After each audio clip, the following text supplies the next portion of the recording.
Olá pessoal, esta é a última aula da primeira unidade do nosso livro. O tema central é a demonstração de fluxo de caixa e suas principais informações gerenciais. Como esse relatório contábil não apresenta peculiaridades em cooperativas e associações, veremos sua estrutura básica sem maiores considerações a respeito de sua aplicação nesses tipos de organização. Embora a demonstração de fluxo de caixa, ou DFC, tenha esse nome que a princípio indica algo mais restrito, sua abrangência vai além dos recursos em caixa. Ela envolve todo o valor do subgrupo disponível, componente do balanço patrimonial que analisamos na segunda aula desta unidade. Dessa forma, ela explicita tanto a movimentação do dinheiro físico que se encontra no caixa, quanto dos valores que estão à disposição da entidade nos bancos e demais instituições financeiras, como saldos em contas correntes e aplicações financeiras que podem ser sacadas a qualquer momento. Assim, conforme indicado na figura, várias são as operações retratadas nessa demonstração, ou seja, que geram saídas ou entradas de caixa. A obtenção de financiamentos e empréstimos bancários, o recebimento de duplicatas originadas de vendas a prazo, a realização de vendas à vista, a amortização de dívidas, o pagamento de encargos financeiros, o pagamento a fornecedores, a realização de compras à vista, a integralização de capital, a venda de imobilizado, o recebimento de juros, outras operações que impliquem em recebimentos, a distribuição de lucros aos sócios, a aquisição de ativo fixo ou permanente, o pagamento dos diversos tipos de despesas e custos e outras operações que gerem saída de numerários. A sua estrutura, entretanto, não descreve essas operações de forma desordenada. Na verdade, ela organiza todas as movimentações de caixa em 3 grupos de atividades: as operacionais, as de investimento e as de financiamento. Antes, porém, de entrar nos detalhes dessa divisão, é importante mencionar que existem 2 métodos para a apresentação da DFC: o método direto e o método indireto. A única diferença entre os dois está na forma como as variações das disponibilidades são apresentadas no grupo das atividades operacionais.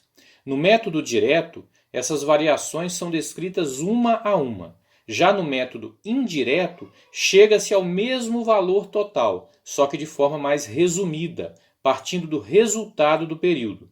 Esse método indireto é o mais utilizado pelas empresas brasileiras, uma vez que exibe o menor volume de dados e consegue disponibilizar a mesma qualidade de informações. Uma questão importante: não se preocupem em tentar entender como a DFC é elaborada. Esse não é o foco do curso. A ideia é aprender quais informações esse relatório contábil produz e qual sua utilidade no processo de tomada de decisão.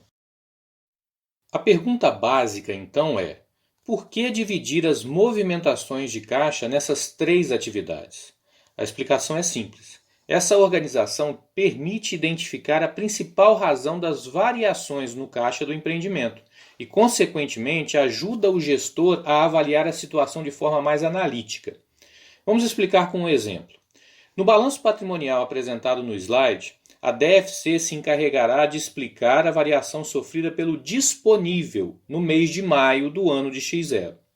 Em abril, o saldo final do disponível foi de R$100 mil, valor que inicia no caixa da empresa no mês de maio. Ao final desse mês de maio, o saldo passou para R$150 mil. A princípio, o gestor pode observar esses números e pensar: que bom! Conseguimos aumentar em 50% o valor do caixa em apenas um mês. Contudo, essa conclusão pode estar bem equivocada. Vamos analisar a demonstração de fluxo de caixa que detalha essa variação de R$50 mil no saldo das disponibilidades. A DFC apresentada retrata a variação sofrida pelas disponibilidades da empresa no mês de maio. O saldo inicial é de R$100 mil, conforme destacado no balanço patrimonial anterior ao final do mês de abril. O saldo final, por sua vez, foi de R$150 mil. Analisando o que causou essa alteração, percebe-se que o resultado da empresa nesse mês de maio foi negativo, ou seja, ela teve prejuízo, que com os ajustes contábeis fez com que as atividades operacionais reduzissem o caixa em R$10 mil. As atividades de investimento, por sua vez, reduziram o caixa em R$40 mil pela substituição de equipamentos antigos por novos. Por fim, o principal motivo para incremento das disponibilidades está destacado no grupo de atividades de financiamento, que indicam a obtenção de R$100 mil em empréstimos. A conclusão inicial, então, de que o aumento do caixa representava uma situação favorável é equivocada, pois o principal motivo para esse incremento foi um considerável endividamento no período. Esse endividamento foi associado ainda a um prejuízo nas atividades básicas do negócio. Se a DFC não tivesse agrupado as operações nesses 3 tipos de atividades, seria mais difícil identificar as principais causas da variação do caixa. Portanto, é importante destacar o que se espera de variação de caixa a partir de cada tipo de operação. As atividades operacionais, por exemplo, devem ter impacto positivo sobre o disponível, indicando que o negócio tem capacidade de gerar caixa por meio de seus resultados, sejam eles sobras em cooperativas ou superávites em associações. Quando essas atividades reduzem o caixa, temos um problema, com exceção de empreendimentos que se encontram em fase inicial, quando ainda não têm capacidade de gerar os recursos necessários por meio de seus negócios básicos.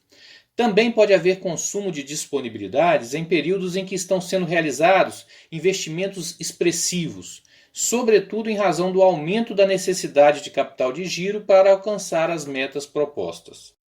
Já as atividades de investimento tendem a diminuir o caixa. Quando seus valores são positivos, temos redução de infraestrutura e equipamentos, o que pode comprometer a capacidade futura de pagamento das contas da organização. A geração de caixa por atividades de investimento é típica de empresas em regime pré-falimentar, ou seja, que estão se desfazendo de seus bens imobilizados porque seu negócio não está conseguindo gerar recursos suficientes para a quitação das obrigações. Por fim, as atividades de financiamento tanto podem gerar quanto consumir caixa.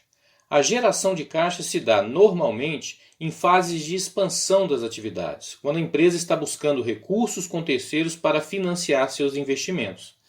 Já o consumo de recursos disponíveis é observado em períodos de maturidade desses investimentos, ou seja, quando os financiamentos estão sendo quitados com o resultado gerado a partir do crescimento da instituição. Muito bem, chegamos ao final dessa unidade, em que pudemos analisar as principais características e informações básicas de 3 dos principais relatórios contábeis que subsidiam o processo de tomada de decisão em qualquer empreendimento, inclusive cooperativas e associações. Na próxima unidade serão apresentadas algumas técnicas bem interessantes para extrairmos ainda mais subsídios desses demonstrativos. Abraços e até lá!